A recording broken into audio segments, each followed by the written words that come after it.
All right, here we go. Lesson 1, practice problems, unit 3. Featured athlete, Scottie Pippen. You may see me wearing his jersey one of these days, but he is Michael Jordan's wingman. Got 6 titles with MJ, and the best Robin of all time. Batman and Robin. More on Batman in a little bit. But all right, here we go. Polygon Q. This is Polygon Q. Or let me zoom in. Hang on. Zoom out a little bit. Okay, here we go. Polygon Q is a scaled copy of polygon P. That means P's first, Q's second, right? Because it's the copy.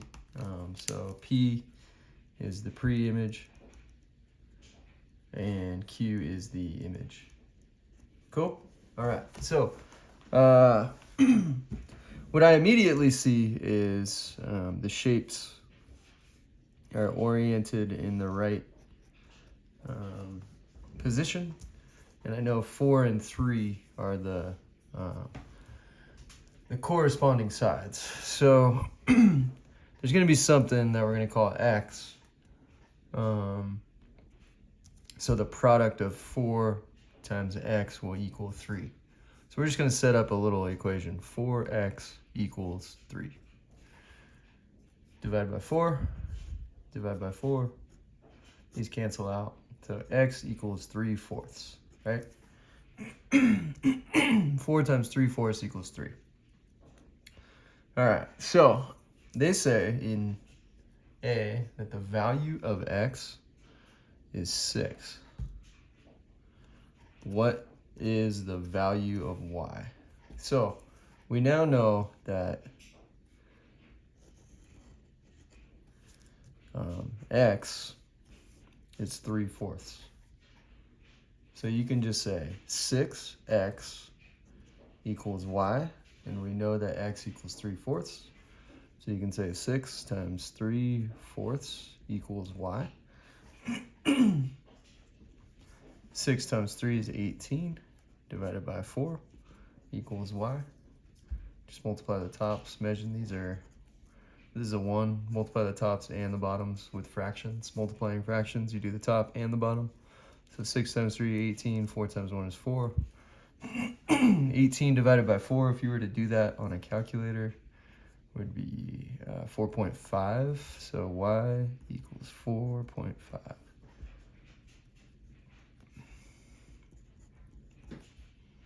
So there is your answer to that one. What is the value of y? Y equals 4.5. These are pretty easy to start out. What is the scale factor? X is the scale factor. So the scale factor from P to Q is 3/4, or 0.75. Easy. Okay. Figure F. This one, F, is the scaled copy of figure E. There's E.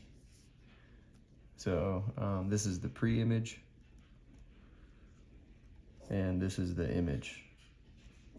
So first, and then the copy. Original and the copy. We know that AB, so from A to B is 6, CD is 3, XY is 4, and ZW is A. So with similar figures, now similar means same shape. So with similar figures, we can compare corresponding sides, or we can compare sides in the same figure. So with similar figures, we can compare corresponding sides, or we can compare sides in the same figure. So we're going to set up ratios. So ratios are basically fractions. So the first one is we're going to compare sides in the same figure. So you're going to say 6 over 3 equals, so 6 AB over 3 equals, and then what's the corresponding side to the 6, the AB? That's XY, which is 4. And then the one that corresponds to the 3 is A. Now when you get here, you can cross multiply. Meaning when you have two ratios or fractions and they equal each other, this is if they equal each other only, then you can cross multiply.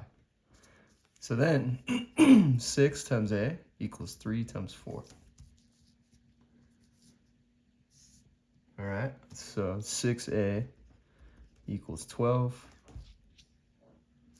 Divide by 6, divide by 6. These are out of here. A equals 2. So you now know that A equals 2. So go ahead and relabel A equals 2. So we compared sides in the same figure.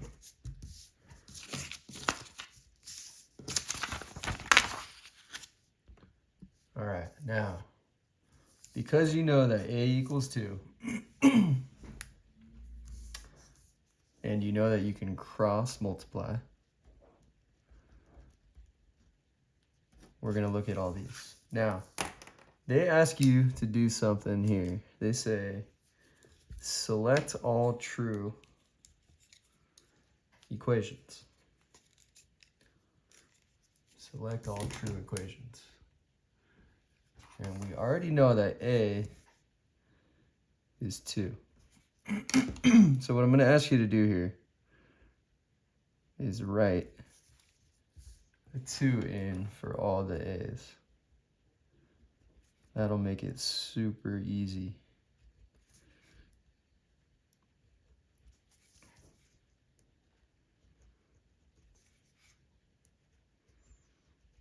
Okay, now we're just going to cross multiply on each of these and see if they work out. 3 times 4 is 12. 6 times 2 is 12. Perfect. 4 times 3 is 12. 6 times 2 is 12. 4 times 6 is 24. 3 times 2 is 6. Nope. 3 times 2 is 6. 6 times 4 is 24. Nope. 4 times 2 is 8. 6 times 3 is 18. Nope. 4 times 2 is 8. 3 times 6 is 18. That's a no. So the only two that check out are A and B. Cross multiplication is a huge concept. And you can only do it if you have a fraction that equals another fraction. All right, next one. Here we go. Number 3, solve each equation. Easy peasy. This is cross multiplication.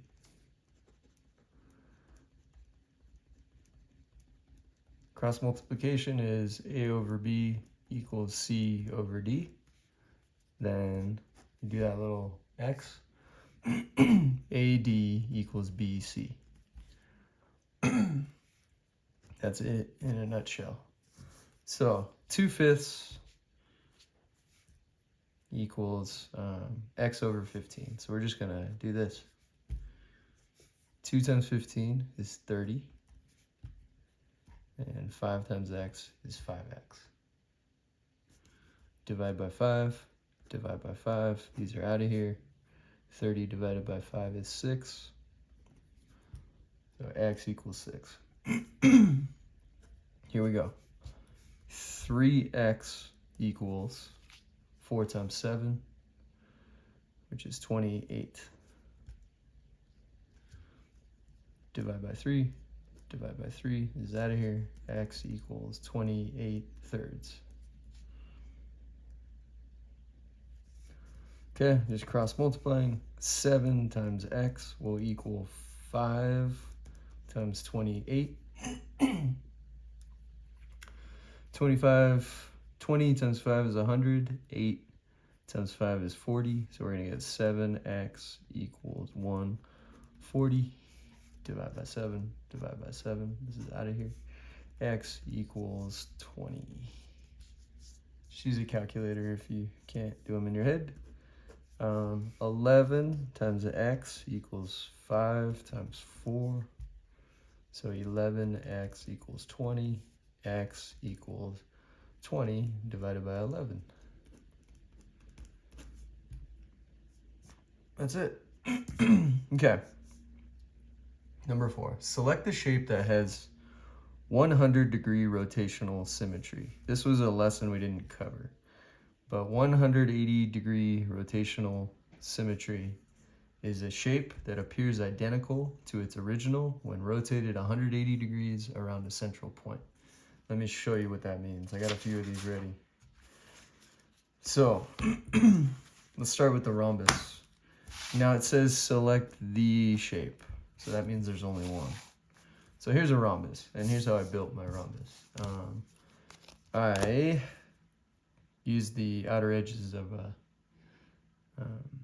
protractor. So as you can see, the sides are all the same length because I just used the outer edges of the protractor to form it.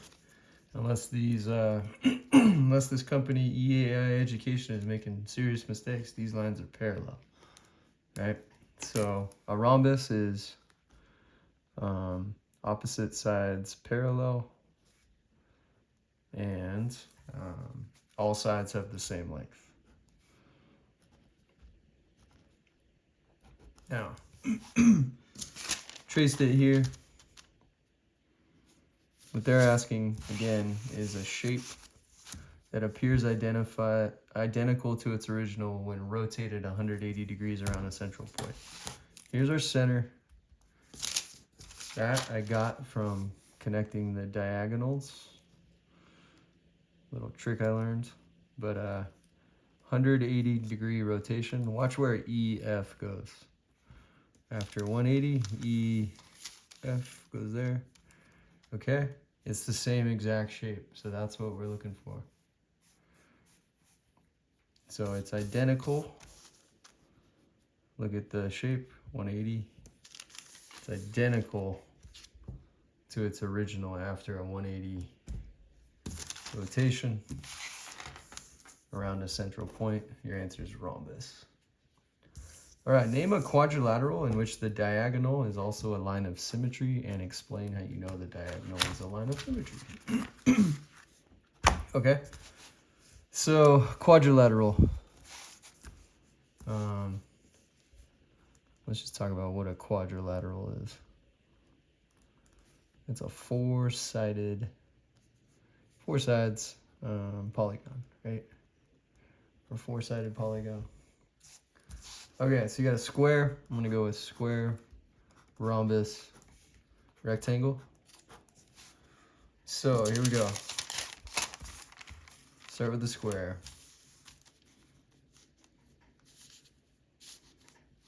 Oops. The B. A, B, C, D. Okay, the diagonal is right here, right? Watch what happens. B and D are going to stay put. And as you can see, the square, the diagonal is a line of symmetry. How do I know? Well, because after I reflect over the diagonal, A aligns with C. Okay, let's look at the rhombus.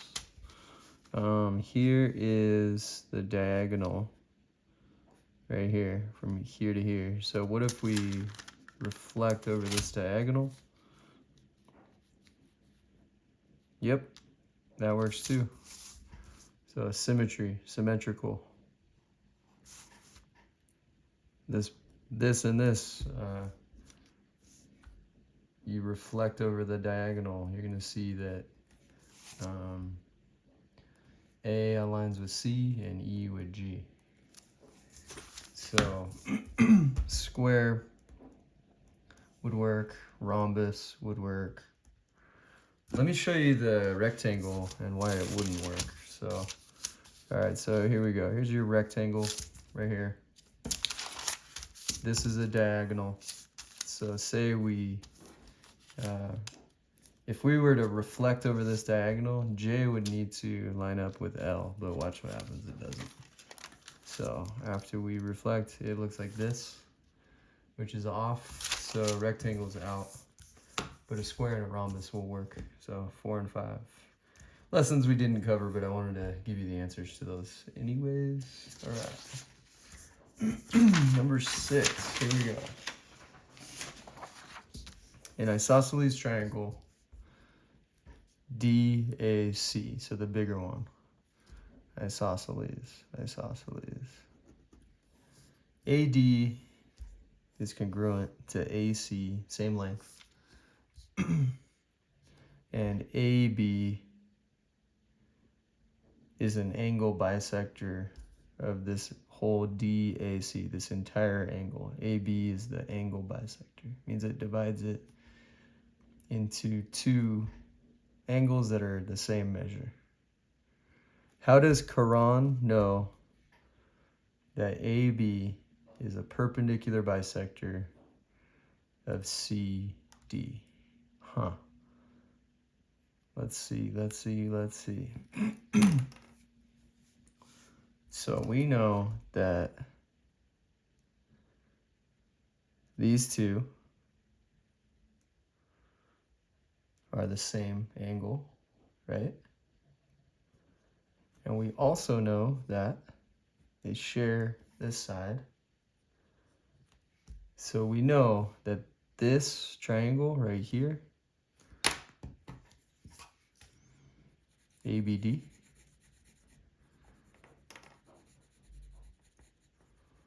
is congruent. So ABD is congruent to ABC. And how do I know that? Well, we got a shared side. We got this one, these given sides, and we have the angle in between. So you could say a triangle ABD is congruent to triangle ABC. And you need to give a reason. And my reason is side, angle, side. Or SAS, right? Side, angle, side. Okay. So therefore, I know that these two are the same measure. Now, I also know that CD is a straight line. Straight lines have a measure of 180 degrees. So you can say x plus x equals 180. 2x equals 180. Divide by 2. Divide by 2. X equals 90. So we have 90-degree angles. Then we also know this side is congruent to this side because, so you can say CB congruent to DB because they are corresponding parts of congruent triangles. And there we go. We've got the perpendicular bisector. Two facts. So AB is perpendicular to CD, and it also bisects it.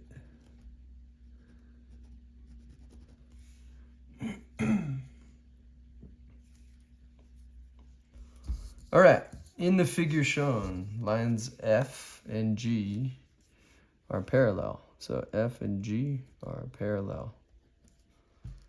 Select all angles that are congruent to angle 1. Angle 4 for sure, because of vertical angles are congruent. So 4, you want to circle. Zoom out a little bit on this one.